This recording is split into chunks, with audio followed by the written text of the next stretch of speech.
there's always an opportunity to learn something from some of the projects that you get. And a lot of times, there are projects that are hidden out there that other people avoid. That if you embrace the projects, you're going to gain a lot of value out of those projects. And the more variety you can have throughout your career in the things that you work on, the better off you're going to be later on in your career. When I started, so what you see here is, this was the NASDAQ from 95 through 2010. I started my career at basically the peak of the NASDAQ. So it's a little bit like a rookie quarterback winning the Super Bowl his first year. It's like, oh, this is great. This is going to be the way it is all the time. Lots of budgets, lots of money. The internet was going crazy. But a little something happened a year later where the market crashed, particularly as it relates to digital. In 2001 was the height of advertisers spending money like crazy on Super Bowl ads.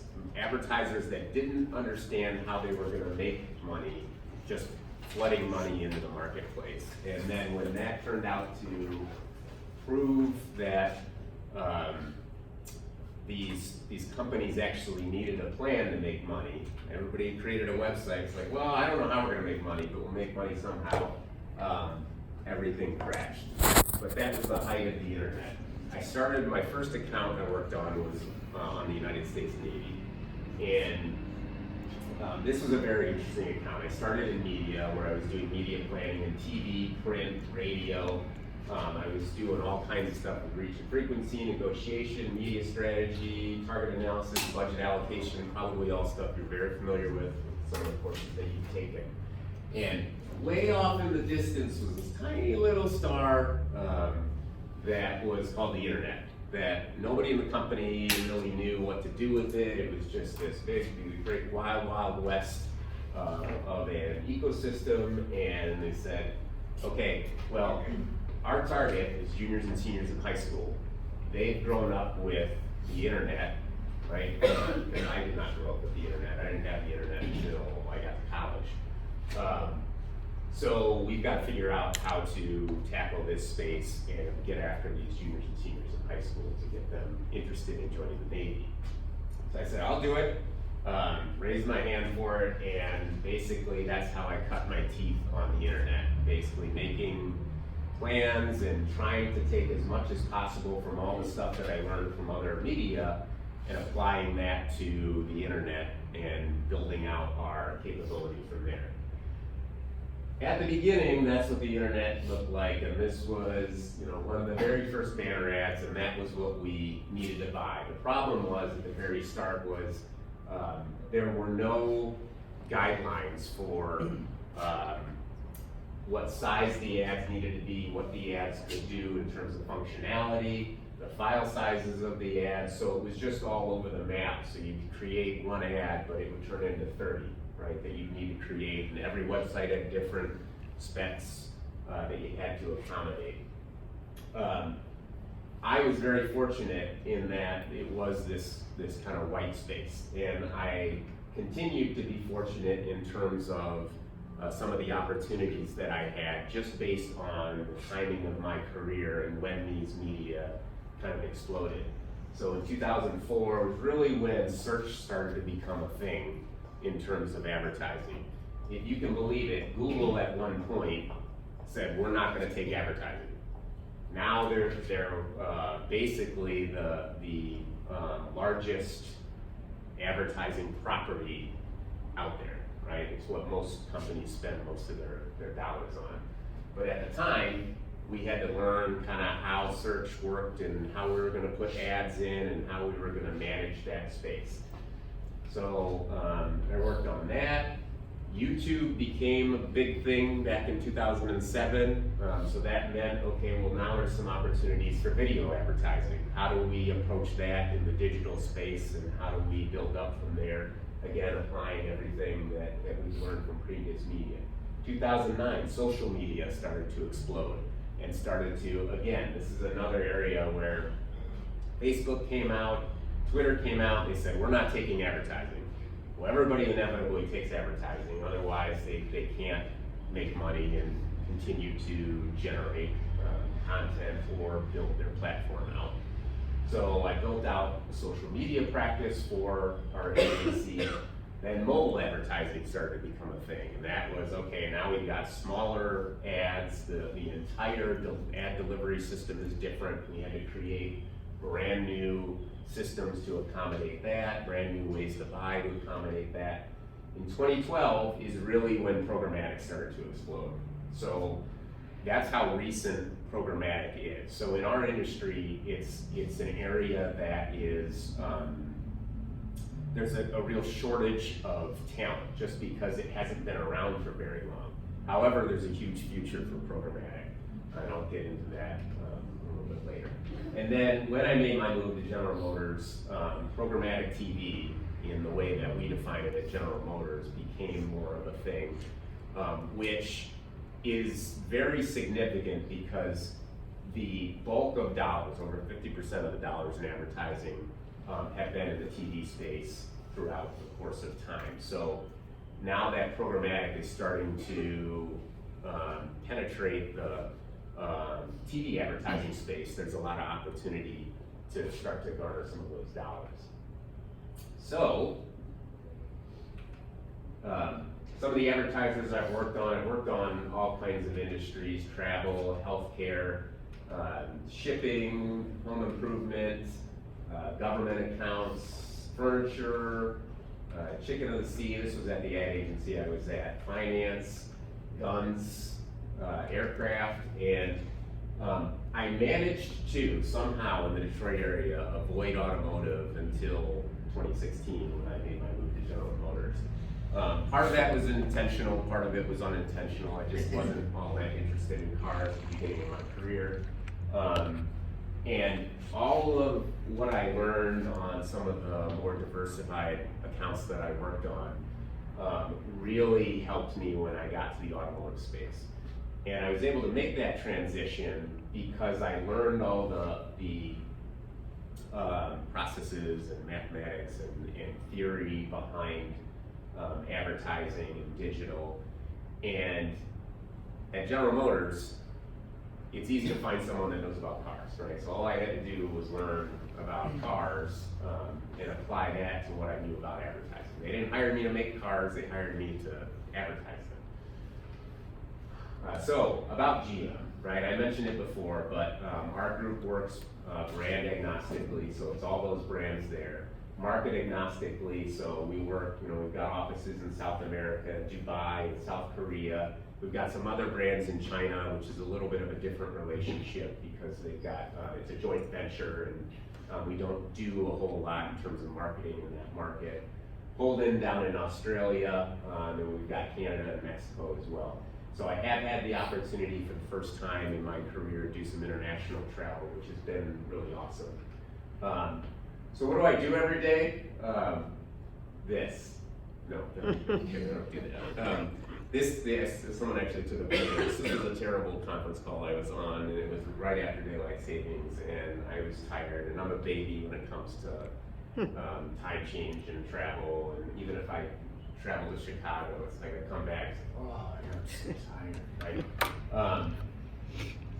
What I do at General Motors is try and, this position at General Motors when I was hired in 2016 was newly created. There was not programmatic experience at General Motors prior to that because it had always been done by the agency, and there just wasn't a need for it at the brand level. What we try and do, and what we've done over the course of the last 3 or 4 years is, it's more than educate, but it's kind of bring some more visibility to programmatic media and how it works within General Motors, because it's an important skill, it's an important discipline for our brands to understand how it works. What we like to say is that programmatic is not a media, it's simply a purchasing method. So you don't have TV, radio, internet, and programmatic. You have programmatic that can be applied across everything that you do.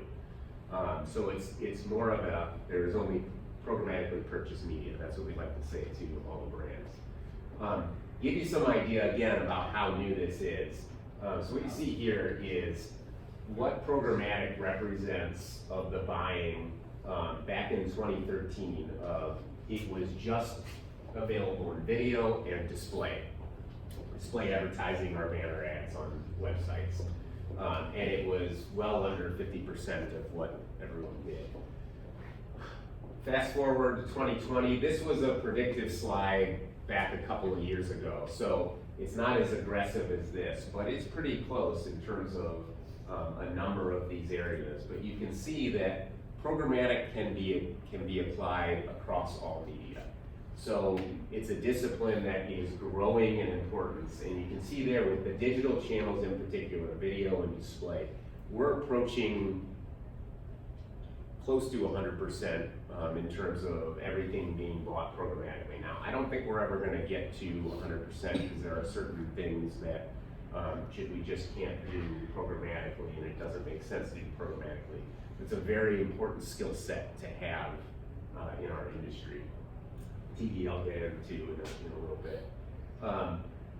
It's evolving completely the way that we buy media. So traditionally, and this was back when I first started in advertising, what we would have done is do some MRI runs, take those and understand the indices of our target audience against all the different media types, right? And we would have said, okay, we know that our new vehicle buyers like the network Fox. Let's go talk to Fox, let's negotiate and buy some TV programs on Fox, and let's go in these day parts because that's where our target is, and find these websites, and it was a one-to-one kind of relationship. When programmatic arrived, it did two things. One, it allowed us to apply our own audience data and third-party audience data to all media buys that we were doing, right? So think of it as the MRI runs being applied in real time based on data that is known about the users, right? So it helped to inform every single impression that we bid on the internet. We could better understand, okay, we know that person is likely to be a new vehicle buyer based on behaviors X, Y, and Z. We're gonna bid this amount because that, based on our predictive algorithm programmatically, has determined that that is going to result in a higher conversion when they ultimately arrive on our website. And if we get outbid, that's okay because we know that based on our value that this is as much as we want to pay for that. Programmatic media, the other thing that programmatic media was significant. No, I lost my train of thought. Well, not important if I lost my train of thought on it. So I know you guys have lost or have done a lot in terms of understanding the programmatic ecosystem. You are probably in a better position than most of the people in our industry who have not been exposed to programmatic. Because if you weren't involved in digital and programmatic as of 5 or 10 years ago, it's one of those areas that you have to dive deep, and it's probably going to be avoided by those that have been in our industry a lot longer. So you understand that what we're trying to do is reach our target audience and get that banner ad in front of our target audience, right? So we reach out to a website and throw our ad on there. What's in between here and here is a lot, right? And you know all about, right, trading desks. I know Professor Beatty sent me all the subjects that you have addressed to date. Demand side platforms, if you know some of these acronyms, you're already way ahead of a number of other people in our industry, right? Demand side platforms, ad exchanges, real-time bidding, supply side platforms. The way that looks for General Motors is this. So we use an ad server, right? DoubleClick Campaign Manager, that happens to be, and that's actually an old logo. It's now called Google DV360. But we use a Google product to do all of our ad serving. And that's managed by Amnet. So Jen Shield, Professor Beatty mentioned Jen Shield. She's going to come in and talk to you. I encourage you to attend that day because she is one of the most talented people in the Detroit area as it relates to programmatic media. She's been doing it a long time, and she will be able to dive deep with you in terms of how it all works behind the scenes. Very, very smart in terms of the algorithms that she builds and what she's done from an audience targeting perspective. They work within what's called DoubleClick Bid Manager, was formerly DoubleClick Bid Manager, and that's the demand side platform, right? So that's the platform that's going to access all of the media that's available out there to purchase, and will, based on cookie information or device information, will determine what data can be applied to better qualify that target audience, right? That accesses different ad exchanges, right, from an open marketplace perspective. So all the websites out there, or all the supply side platforms out there, which are, there's a couple of them there, plug into the ad exchange from one end, the demand side platform plugs in from the other end. So the supply side platform is trying to understand, okay, this ad inventory, what is the data that we know about this individual that can be applied so the publisher can better understand how to value that impression and what to accept from a bid perspective, right? They've got an ad server on their side. Most of them are DoubleClick as well, or Google. So the good thing about, DoubleClick Campaign Manager, DoubleClick Bid Manager, you can see DoubleClick has an ad exchange. There are some supply side platforms as well that Google owns, and DoubleClick for publishers is they all talk the same language, right? It's both great for the industry because they all talk the same language, but it's also bad for the industry because you've got Google playing in every piece of this, including on the content side. So, when you talk about monopolies, Google has one in the advertising industry, at least from an ad serving perspective. So the more we can separate those and have some competition, the better off we're gonna be. But right now, that's just the way it is because Google was ahead of the game there. So a little bit more about my role at General Motors and kind of what I do. My job, I manage the agencies, right? I worked at an agency for 16 years, and that's where I got all the experience across different advertisers. My job now, and my role now, is to work with the ad agencies at more of a strategic level. So one of the projects that I was tasked with when I first was hired was let's figure out some of the most important areas in programmatic media and build out processes and make sure that General Motors is working best in class in these different areas throughout the globe, right? So technology evaluation and testing, that had everything to do with, let's make sure that we're evaluating all of our demand side platforms appropriately and understanding the variables that are important for us to consider. Data, first, second, third party data, I think you've learned a lot about all of that. So I'll talk a little bit about that. Cross-screen enablement, right? That's becoming a bigger thing. We can talk more about the future with a cookieless environment, but it's more than just about now mobile and laptop. Understanding, I've got two phones, I've got a laptop, I've now got a TV, they're all connected to the same Wi-Fi, so they're probably all connected to the same or people within the same household, right? So it's understanding how we can use that to our advantage, control frequency to individuals, and apply data across all these different screens. And then lastly, creative. There are all kinds of opportunity in programmatic to use what's called dynamic creative. I don't know if you've learned about that, but that's basically where you've got 100 different assets that you want to apply, different pictures, different cars, different colors, different taglines, different calls to action, and you're populating those banners in real time based on data that you are applying to that creative. So all of that is very complex, and what we want to do is break those down individually and build out work streams for each. So this was an example from one of the decks that we built out, just trying to help not only people domestically, but our markets internationally better understand, okay, what do we mean when we say first party data as it relates to programmatic advertising? And it's all about data that's owned by GM.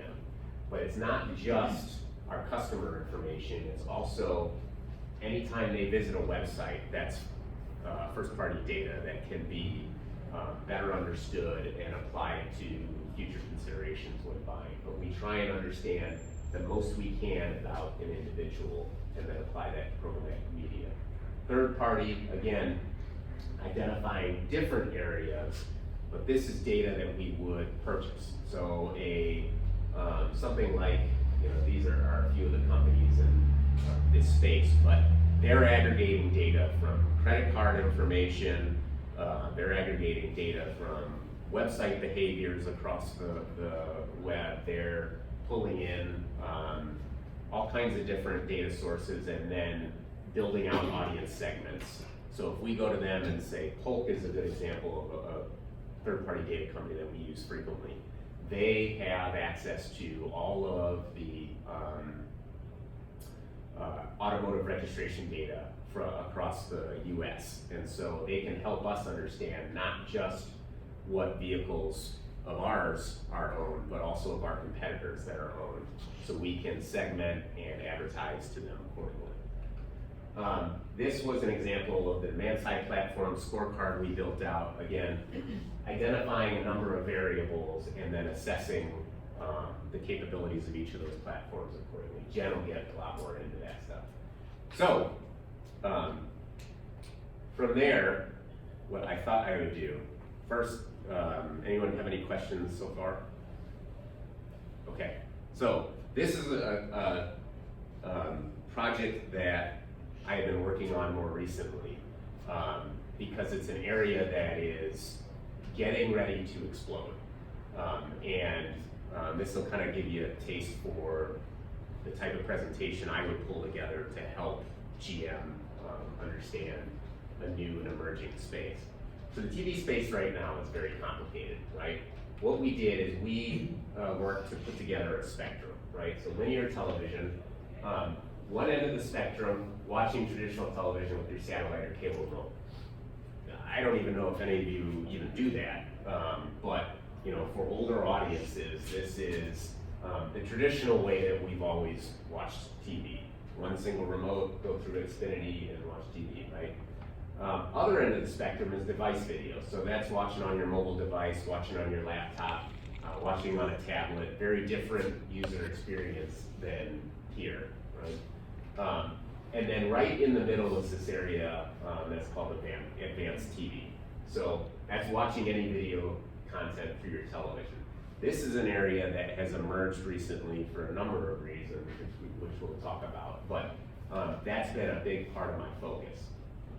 The TV landscape is rapidly changing right now. Linear TV ratings are down, right? So people are watching less and less live TV and watching less and less with their just standard cable remote. The TV cost continues to go up, right? You've got a shrinking number of eyeballs watching linear television, but you've still got advertisers flooding the marketplace and putting money into it. We've got all new possibilities with applying data to television.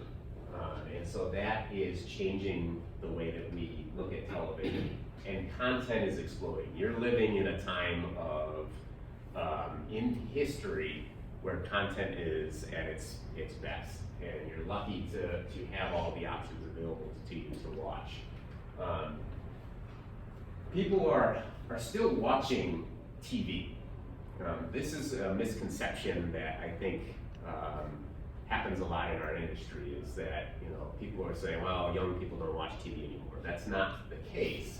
They're just watching it differently. So you can see Q3 2017 and Q3 2018, minimal difference in the total time of watched television. But then when you look at what has increased versus what has decreased, live and time-shifted TV and video on a computer have decreased. These are the areas that are growing, right? Particularly TV connected devices. So that's your game consoles and your streaming devices and your smart television platforms, right? So this is an area that I have been focused on for the last 18 months. The advanced TV space right now is broken, right? Nobody can agree on definitions, right? In the advertising industry, people refer to it as state of digital video, streaming video, OTT, VOD, connected TV, online video. We sat in a room at the agency where every single person in the room had a different opinion of what they considered to be this advanced TV space. So that was a problem, right? There's no way to develop any kind of smart strategy in the space if we can't agree on how to define it, right? There's a frequency problem, right? You've probably experienced this. You're watching a half an hour episode of The Good Place on your streaming device and you get served the same ad 4 different times throughout the episode. That's a big problem. That we don't want that. You don't want that. It's a bad user experience. It's bad for the advertiser. We don't want you getting irritated with our brand because you're seeing our ad 4 times. There's a measurement problem. Nielsen, the traditional television measurement service, is trying to come at it with traditional metrics. They also have some digital metrics that are closer to how we measure in the digital space. Adobe is a platform that we use to apply data to television. They've got a solution that's a possibility. The smart television platforms, Vizio, Samsung, are starting to get involved in the space with what they call automated content recognition. And what that does is that, well, I'll talk about that a little later, but it understands what appears on the glass, essentially. So it's agnostic of any device that you're watching from. Third-party targeting, right? We can measure the audience that we reach based on what we understand about them from pull. First-party data, there are ways for us to now correlate what's happening from a website perspective versus exposure to a television ad. So lots of things to learn, but right now there's more questions than answers. Lastly, there's a buying problem. There's 5 potential entry points, which we'll talk about in a little bit. We at GM want to fix it. But why? Because the audience in the US is already there. It's growing every day, right? So, right now we're looking at 2019, 57% of the television universe have access to connected TV users and have connected TVs and have them hooked up and activated, right? They're frequently streaming. 58% of US adults stream at least 1 time per week. You probably way over index on the streaming for that. But the incidence is even higher among our new vehicle buyers. And that's music to the ears of execs in our company. Because typically with younger generations, at least right now, they just simply don't have the buying power to afford some of the more expensive vehicles in our fleet.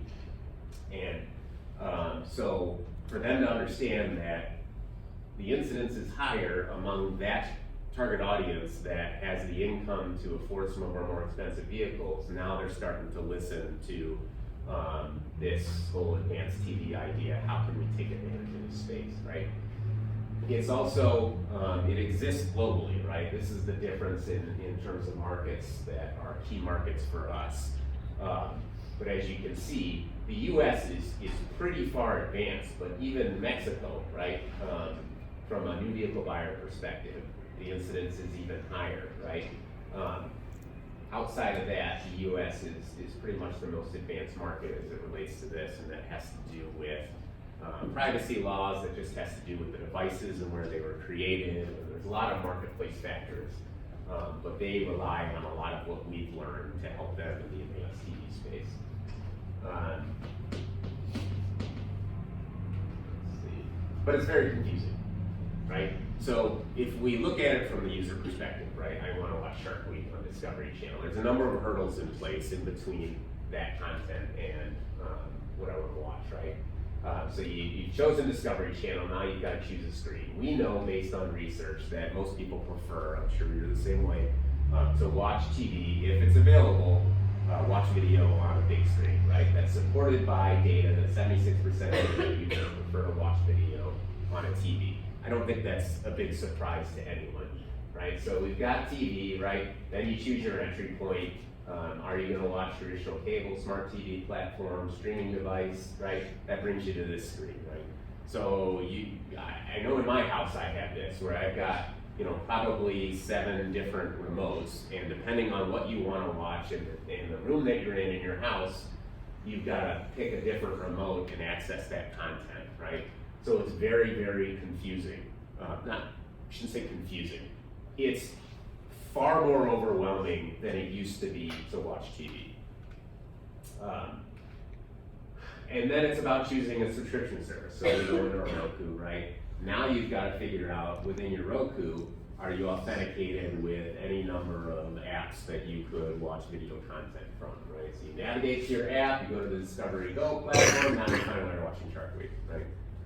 Far more complex than the old behavior of just switching over the cable, right? You think about someone that, you're probably all very familiar, this is just second nature to you, but someone that did not grow up with this kind of interaction has a very difficult time understanding. My parents can't handle this.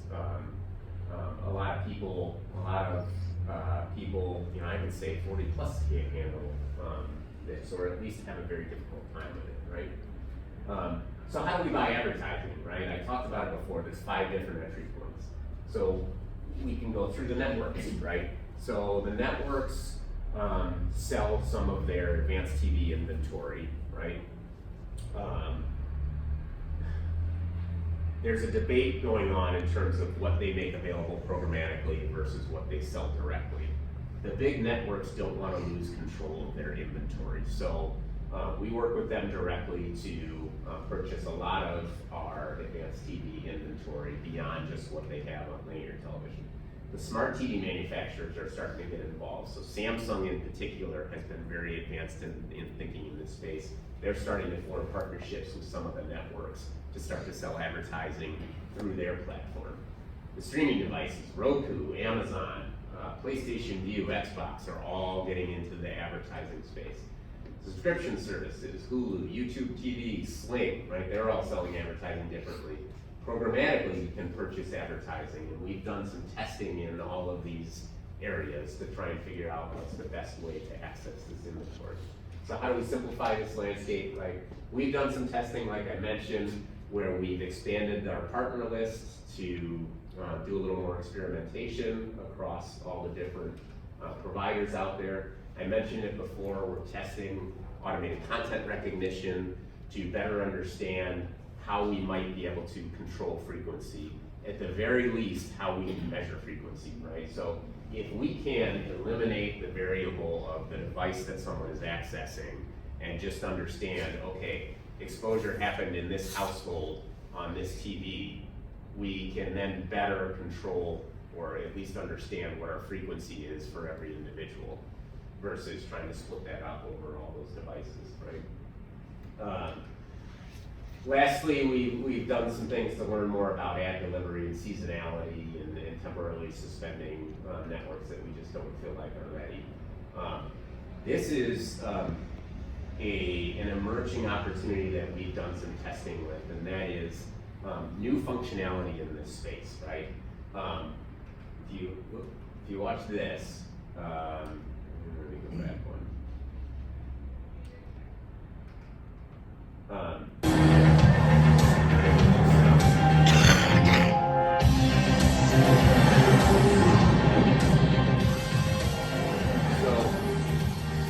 Banner pops up, a user can press OK on their remote, maybe it's their Roku remote.